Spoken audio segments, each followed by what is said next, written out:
얼마 전에 우리 동기들 원우들이 함께 카톡방을 만들어 놓은 카톡방이 있어요. 단톡방에 문서 하나가 올라왔습니다.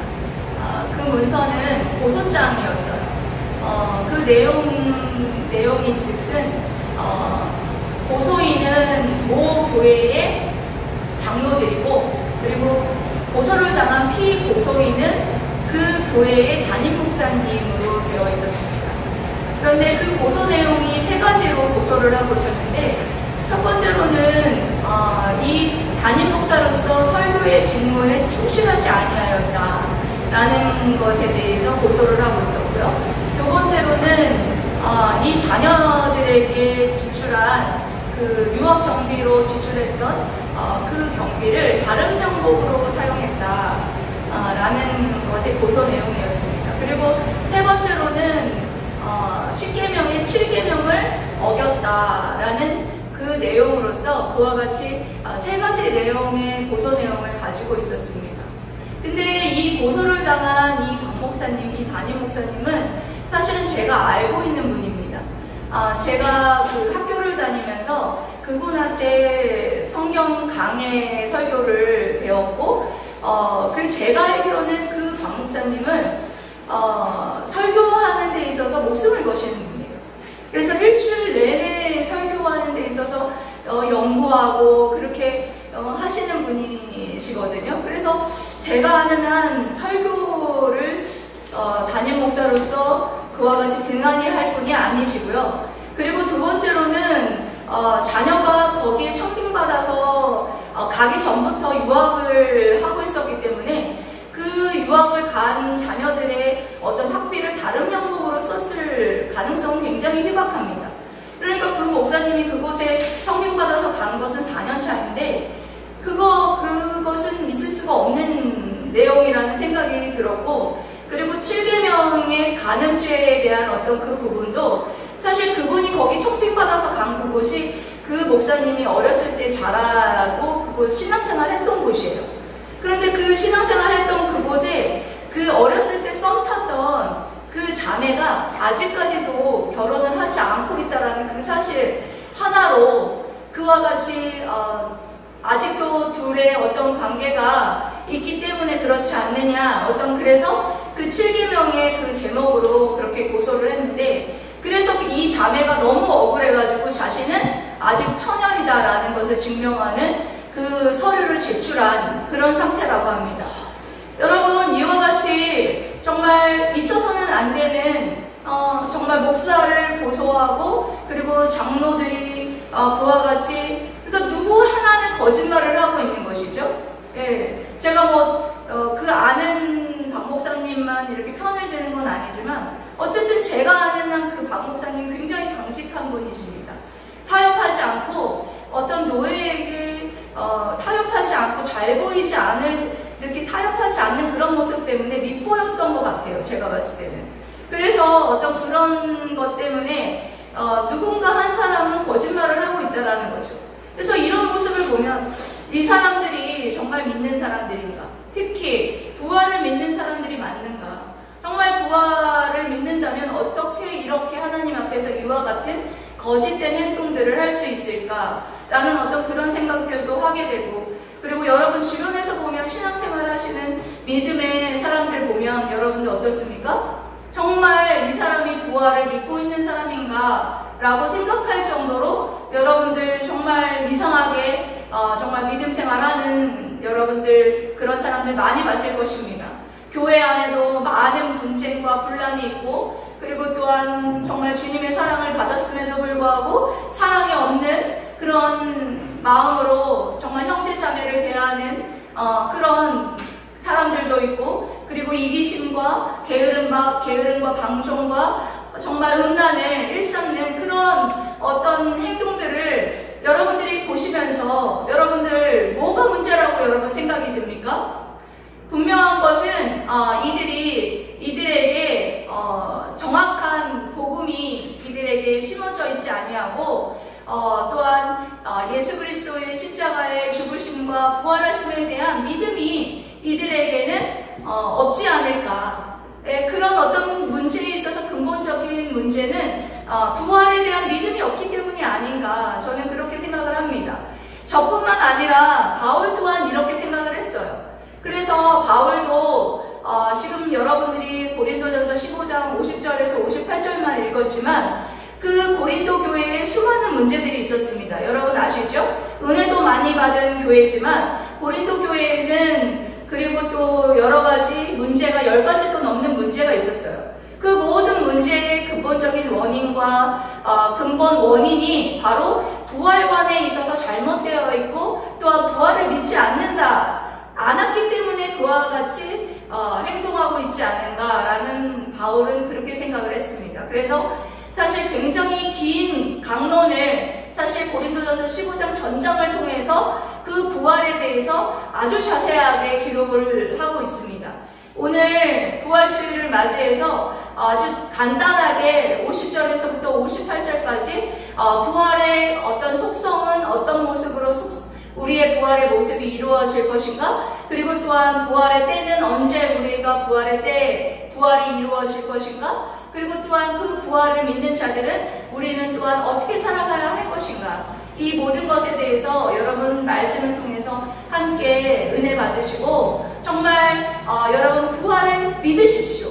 부활을 믿는 자는 또한 어떻게 살아가야 되는지를 여러분 깨닫고 그와 같이 오늘 깨달은 말씀대로 살아가는 저와 여러분들이 되시기를 주님의 이름으로 사랑하고 축복합니다. 아멘. 첫 번째, 예수님께서는 오늘 말씀을 통해서 썩지 아니할 몸, 죽지 아니할 몸, 신령한 몸, 하늘에 속한 자의 형상을 가진 몸으로 변화시키셔서 부활할 것이다 라고 말하고 있습니다. 여러분, 오늘은 2000년 전에 예수님께서 부활하신 것, 우리를 위해서 부활하신 것을 감사해서 그와 같이 예배드리는 부활주일입니다. 여러분, 예수님께서는 저희들을 위해서 십자가에 못 박혀 죽으셨을 뿐만 아니라 3일 만에 부활하셨어요. 이것이 복음의 핵심이에요. 예수님께서 부활하셔서 어떻게 하셨습니까? 제자들에게 또한 나타나셔서 보이셨죠. 승천하시기 이전에 40일 동안에 예수님께서 자신이 어떤 모습으로 부활하셨는지에 대해서 분명하게 제자들에게 보이셨단 말이에요. 그래서 예수님의 그 부활의 모든 양식과 속성은 우리 예수 그리스도를 믿는 모든 자에게 동일하게 그와 같이 적용된다라는 사실에 대해서 우리에게 확증하고 보증하시기 위해서 그와 같이 살아나셨다라는 것입니다. 예수님께서 여러분 살아나셔서 부활하셔서 어떤 모습으로 우리에게 부활하셨다라는 것을 보이셨습니까? 예수님께서는 3일 만에 부활하셔서 정말 그 몸을 지니고 있으셨다. 육체의 몸, 그냥 영으로만 부활한 것이 아니라 육체의 부활을 이루셨다라는 사실에 대해서 알려주시기 위해서 제자들에게 뭘 하셨습니까? 생선을 가져오라고 하셨죠. 생선을 가져오라고 하셔서 먹기도 하시고, 그리고 제자들이 두려워가지고 문을 꼭꼭 닫고 있었을 때에 그것을 벽을 통과하기도 하고 문을 통과하기도 하는 그런 어떤 편재성을 가지고 또한 그 어떤 그냥 단순한 우리의 지금 어떤 육신적인 그런 몸과는 다른 어떤 신성을 가지고 있는 그런 육체의 몸을 가지고 부활하셨다라는 사실을 알려주셨죠. 그와 같이 예수님께서 부활하신 것은 우리 육체의 부활인데 우리가 지금 가지고 있는 이 부활, 이 육체의 몸하고는 속성이 달랐다라는 사실에 대해서 알려주고 있죠. 그래서 여러분 구약에 부활이 있었습니다. 구약에서 부활했던 자들이 몇몇 소개되는데 여러분들 아십니까? 사르밧 과부의 아들이 부활했고, 그리고 나사로가 부활했습니다. 그런데 이들의 부활은 예수님의 부활하고는 전혀 속성적으로 달랐죠. 어떤 부활이었습니까? 이들은 죽음에서 이생으로 오는 부활이었습니다. 그러니까 즉 그들은 다시 죽는 부활이었어요. 그거를 여러분들 제가 예전에도 말씀드렸는데 어떤 부활이라고 그랬죠? 네? 환원적 부활. 그래서 다시 돌아갈 부활. 그러니까 다시 죽음으로 돌아갈 부활이었다. 그런데 예수님께서는 어떤 부활이었습니까? 예수님께서는 죽음으로 죽음에서 어디로? 영생으로. 예? 죽음에서 영생으로 건너뛴 부활이었다. 이런 전혀 그 예전의 그 부활과는 전혀 다른 부활이었다. 그래서 예수님의 부활을 여러분 부활의 첫 열매라고 합니다. 왜 부활의 첫 열매라고 합니까?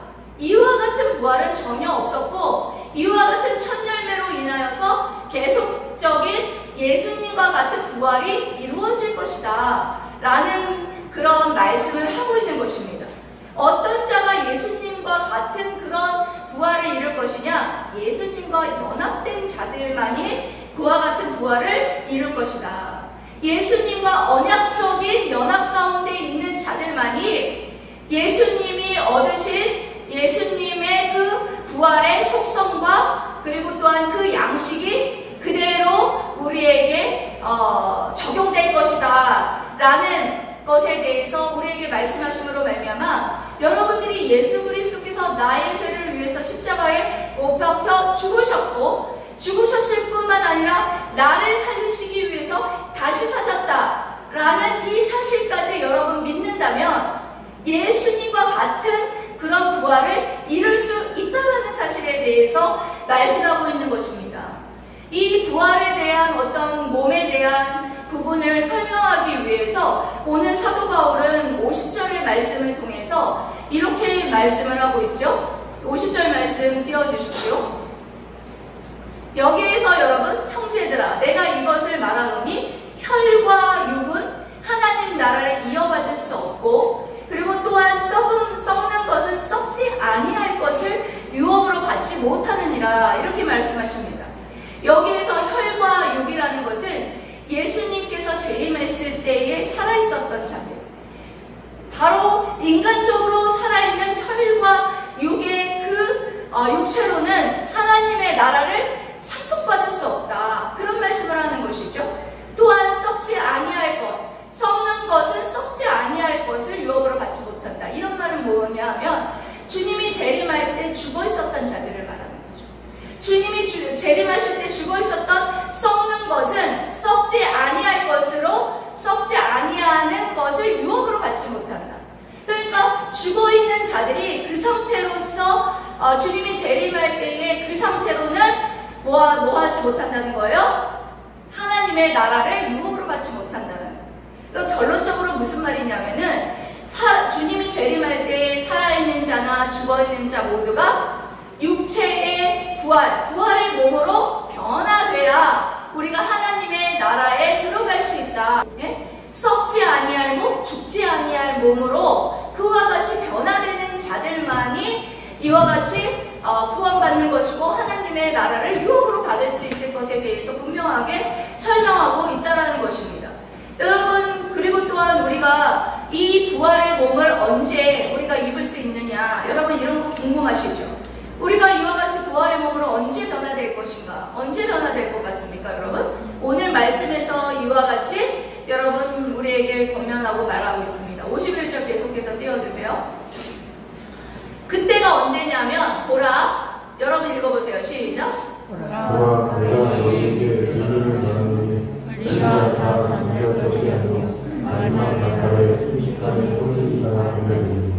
아멘. 그렇습니다. 사도 바울이 정말 너희에게 비밀을 말한다는 거예요. 이 부활에 대한 이 비밀에 대해서 지금 말을 하는데 우리가 다 잠잘 것이 아니에요. 예수님의 그 부활이, 예수님의 재림이 있을 그때에 모든 사람이 잠잘 것이 아니라는 거예요. 뭐냐면은 살아있는 사람도 있을 것이라는 것이죠. 그런데 언제 그와 같이 우리가 부활의 몸으로 변화되느냐? 여기 나와 있죠. 마지막 나팔의 순식간에 호련이 다 변화되리라. 언제 이와 같이 마지막 나팔이 봅니까? 주님이 재림할 때. 주님이 재림하실 그때를 알리는 마지막 나팔 소리가 여러분 울릴 그때에, 여러분 주님의 재림의 그때는 언제입니까? 정말이에요. 주님의 재림의 때는 모든 악인과 의인 모두가 사실은 부활합니다. 모든 의인과 모든 악인이 부활을 하는데 그 신호가 어떤 신호냐? 주님이 재림하신다 라는 어떤 그 신호, 마지막 나팔 소리가 들리면 순식간에 그와 같이 호련이, 호련이라는 것은 아주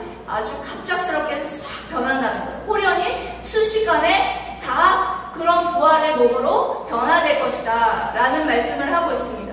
여러분들, 악인의 부활과 우리 의인의 부활은 전혀 여러분 다릅니다. 왜냐? 우리는 예수 그리스도 안에 있는 생명의 부활로, 악인들은 여러분 심판의 부활로 나올 것이고, 우리들은 무슨 부활로 나오십니까? 생명의 부활로 다 그와 같이 하나님 앞에 서게 될 것이다. 그 말씀이 어디 기록되어 있어요? 요한복음 5장 29절에 여러분들 기록되어 있죠? 요한복음 5장 29절의 말씀에 여러분들 기억하십니까? 혹시? 요한복음 5장 29절에 선한 일을 행하는 자는 생명의 부활로, 악한 일을 행한 자는 심판의 부활로 나오리라. 여러분, 이런 말씀 여러분 들으면서 여러분 이 말씀 너무나 잘못 해석하는 사람들이 너무 많은데요. 여기에서 선한 일을 행한 자, 여러분 착한 일을 행했다고 생명의 부활로 나오는 거 아닙니다. 여기에서 말하는 선한 일은 뭡니까? 뭐예요? 예수 그리스도를 믿는 자를 말하는 거예요. 예수 그리스도를 믿는 자는 생명의 부활로 하나님 앞에 부활할 것이고, 악한 일을 행하는 자, 악한 일을 행하는 자는 누구예요? 예수 그리스도를 믿지 않는 자가 바로 악한 일을 행하는 자예요. 그럼 예수 그리스도를 믿지 않는 불신자들은 심판의 부활로 하나님 앞에 설 것이다 라는 말씀을 하고 있는 거예요. 여러분, 우리가 주님의 재림을 왜 소망합니까? 우리는 그날이 구원의 완성의 날이거든요. 우리는 생명의 부활로 완벽하게 죽지 아니할 몸으로, 썩지 아니할 몸으로 그와 같이 주님의 정말 심판대 앞에 서기 때문에 여러분, 그날은 우리는 완벽한 구원을 이루는 날이에요. 여러분, 예수 그리스도를 믿어서 구원받았죠. 그리고 또한 구원받고 있죠. 그리고 구원을 완벽하게 받는 그 순간이 언제라는 거예요, 여러분? 언제예요? 그렇죠. 예수 그리스도께서 재림하신 그때에 우리 예수 그리스도를 믿는 모든 자들은 완벽한 구원을 우리가 받는다라는 거예요. 여러분, 여기서 중요한 것은요, 몸까지 우리가 구속을 받는다라는 거예요. 여러분, 죽은 자, 예수 그리스도를 믿고 죽은 자들, 여러분 무엇으로서 부활을 확신할 수 있을까요? 무엇으로서 부활을 확신할 수 있어요? 그는 예수 그리스도를 믿고 죽은 자이기 때문에, 여러분 믿는 것은 영혼과 몸의 구속을 모두 포함하는 거예요. 그래서 예수 그리스도께서 오실 때에 먼저 죽은 자들, 예수 그리스도를 믿고 먼저 죽은 자들, 어떻게 자기가 그와 같은 예수 그리스도의 생명의 부활을 이룰 것인지 어떻게 확신합니까? 언약적 구속 가운데 있기 때문에 예수님의 그 모든 구원의 속성과 양식이 모두 다 내게 적용된다는 거예요. 그래서 그것을 확신할 수 있다는 거예요. 예수님을 믿고 죽은 자는 내가 몸까지 구속받은 자이기 때문에 정말 예수님이 다시 재림하실 그때에 나는 예수 그리스도 예수 그리스도가 머리로 우리에게 정말 은혜 언약 안에 들어가 있는 우리이기 때문에 우리는 그와 같이 몸의 부활도 우리에게 약속해 주신 바 있다는 거예요. 그래서 저거 믿어서 죽은 자도 예수 그리스도께서 오셨을 때 그와 같이 부활할 것이고, 그리고 또한 살아있는 자도 있을 것이고, 그와 같은 부활에 대한 분명한 것에 대해서 사도 바울이 이와 같이 설명하고 있다는 거예요. 그래서 분명한 건 우리가 부활이라는 것은 뭐라는 거예요? 육체의 부활이라는 거예요. 육체의 부활. 여러분, 육체의 부활을 부인하게 되면 이 당시에 고린도에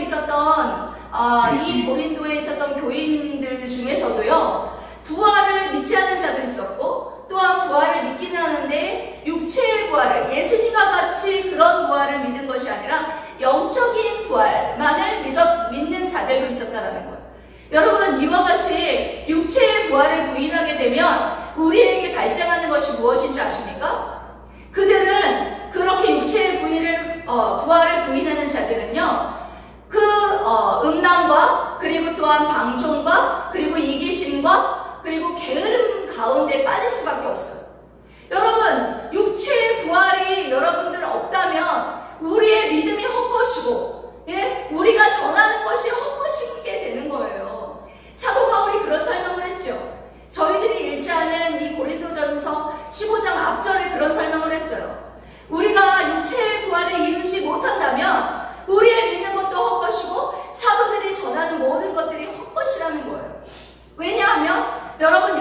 부활을 여러분 이루는데 우리에게 가장 중요한 것이 무엇입니까? 심판과 상급이죠. 그리고 천국과 지옥이죠. 이것이 여러분 영적인 부활만 이룬다면 이것이 우리에게 아무 소용이 없다라는 거예요. 육체의 부활을 이룰 때 상급도 심판도 천국과 지옥도 여러분들 우리에게 정말 완벽한 구원과 완벽한 행복과 안녕이 있는 것이지 여러분 그렇지 않습니까? 영혼만 부활해가지고 좋은 호사를 누리면 우리에게 그게 완벽한 여러분 구원이고 완벽한 기쁨이겠습니까? 그렇지 않다라는 거예요. 육체의 부활이 우리에게 있어서 이만큼 중요하고 육체의 부활을 부인하면 여러분 복음의 모든 전반적인 모든 것들을 부인하는 것과 같은 결과를 여러분 낳는다라는 것을 여러분 기억하면서 분명한 건 우리의 부활은 육체의 부활이라는 거예요. 육체의 부활인데 그 하늘나라에 적합한 그런 몸으로 우리를 변화시켜 주신다는 거예요. 어떤 몸으로 변화시켜 주신다? 썩지 아니할 몸, 예? 썩지 아니할 몸, 그리고 또한 죽지 아니할 몸. 그리고 또한 여러분들이 읽지는 않았지만 40절과 44절에 보면 신령한 몸, 그리고 하늘의 형상을 입은 몸, 이런 몸으로서 우리 육체의 부활에 대한 특징을 말하고 있죠. 그런데 여기에서 신령한 몸은 뭘 말하겠습니까? 신령한 몸은요, 성령이 온전히 우리를 지배하는 몸이에요. 지금은 우리가 예수 그리스도를 여러분들이 구세주로 믿어서 성령께서 내주하시잖아요. 그런데 여러분은 성령께서 여러분들을 온전하게 지배하시나요? 지배 못하고 있어요. 그래서 우리가 이렇게 살아가는 거거든요. 그래서 그때에는 예수님이 다시 오실 그때에는 어떤 몸이냐면 성령이 온전히 우리를 지배하는 신령한 몸으로 우리를 변화시켜 주시고요. 하늘에 속한 하늘의 형상에 적합한 그런 몸으로 우리를 변화시켜 주실 것이다 라는 그런 말씀을 하고 있는 것입니다.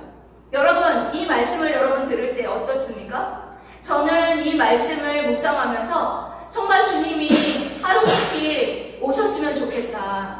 내가 살아있을 때 오셨으면 좋겠다 라는 어떤 그런 소망이 생깁니다. 그리고 여러분들 몸이 너무 아프시고 연약하시잖아요. 특히 여기 앉아 계시는 최 권사님 그렇지 않습니까? 몸이 하루도 성할 날이 없고 허리도 아프고 여기도 아프고 저기도 아프고 여러분 그런 아픈 몸이 여러분 주님이 재림하신 그때에 우리가 부활의 몸을 여러분이 입게 되시잖아요. 그러면 더 이상 여러분 아픔이 없고 슬픔이 없고 더 이상 늙지 않고 늙어서 죽지 않는 그런 몸으로 우리가 변화될 것이다 라는 말씀을 우리에게 하고 있다는 거예요. 여러분 이와 같은 예수님이 이루신 육체의 부활을 여러분 믿습니까? 여러분 우리들이 예수님이 이와 같이 우리를 변화시키시고 이와 같이 부활시키시기 위해서 예수님께서 2000년 전에 우리를 위해서 그와 같이 다시 사셨다는 거예요. 그리고 또한 우리를 그와 같이 변화시키시기 위해서 주님이 다시 오신다고 약속하셨어요.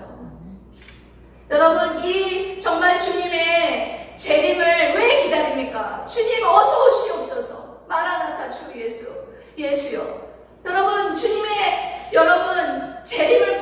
재림을 기다리지 않는 사람들이 많아졌죠. 왜 기다리지 않을까요? 부활을 소망하지 않기 때문에, 다시 사신다는 것을 믿지 않기 때문이에요. 여러분 여기 있는 여러분들이라도 예수님이 그와 같이 우리를 살리시기 위해서 그와 같이 다시 사셨고, 그리고 또한 예수님께서 우리를 다시 살리시고 변화시키시기 위해서 다시 오신다라는 이 사실을 여러분 믿으시고 주님의 재림을 소망하십시오. 그리고 또 오늘 이와 같이 이 말씀을 통해서 두 번째로 우리에게 말씀하십니다. 이 말씀을 통해서 주의 일에 힘쓰는 자들이 되라, 이렇게 말씀하십니다. 주의 일에 힘쓰는 자들이 되라. 여러분 이제 육체의 부활을 믿는 자들이 이제는 먼저 해야 될 것이 무엇입니까? 여러분 오늘 말씀에서 여러분들이 읽으셨습니다. 여러분 먼저 55절 한번 띄워주십시오. 이제는 육체의 부활을 믿는 자들은 이제 이렇습니다. 사망아 너의 승리가 어디 있느냐? 사망아 내게 쏘는 것이 어디 있느냐? 사도 바울이 이와 같이 수사학적으로 질문하면서 이제는 더 이상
우리에게 남아있지 않다라는 말씀을 더불어서 우리에게 권면하고 있으면서요.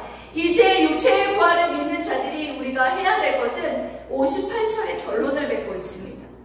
여러분, 58절에 이제 육체의 부활을 믿는 자들이 결론적으로 살아가야 될 것은 뭐냐? 그러므로 내 사랑하는 형제들아, 견실하며 흔들리지 말고, 여러분, 어떤 상황 속에서도 흔들리지 말라는 거예요.